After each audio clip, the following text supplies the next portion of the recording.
An extract from My Family and Other Animals by Gerald Durrell.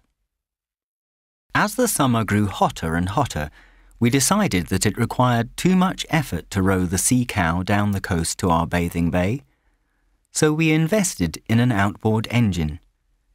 The acquisition of this machine opened up a vast area of coastland for us, for we could now venture much farther afield, making trips along the jagged coastline to remote and deserted beaches golden as corn, or lying like fallen moons among the contorted rocks. It was thus that I became aware of the fact that stretching along the coast for miles was a scattered archipelago of small islands, some fairly extensive, some that were really outsized rocks with a wig of greenery perched precariously on top.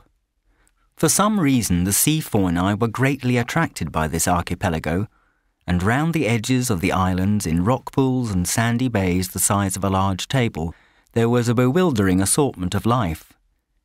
I managed to inveigle the family into several trips to these islets, but as these had few good bathing spots, the family soon got bored with having to sit on sun-baked rocks while I fished interminably. I suggested that I might be allowed to take the sea cow out myself, but the family were against this.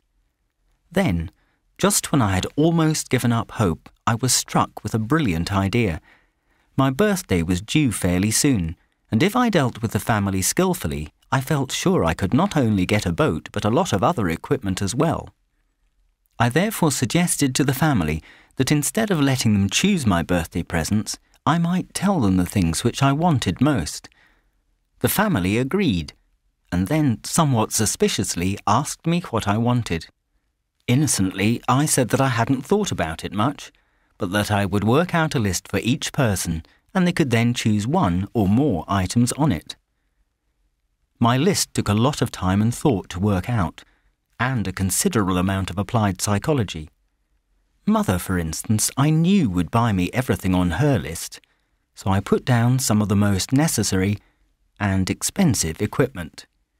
5 wooden cases, glass-topped, to house my insect collection, 5 pints of formalin, and a microscope. Margot's list was a little more difficult, for the items had to be chosen so that they would encourage her to go to her favourite shops. It was, I realised resignedly, quite useless to ask Larry for anything like formalin, but if my list showed some sort of literary leaning, I stood a good chance. Accordingly, I made out a formidable sheet covered with the titles, authors' names, publishers, and price of all the natural history books I felt in need of.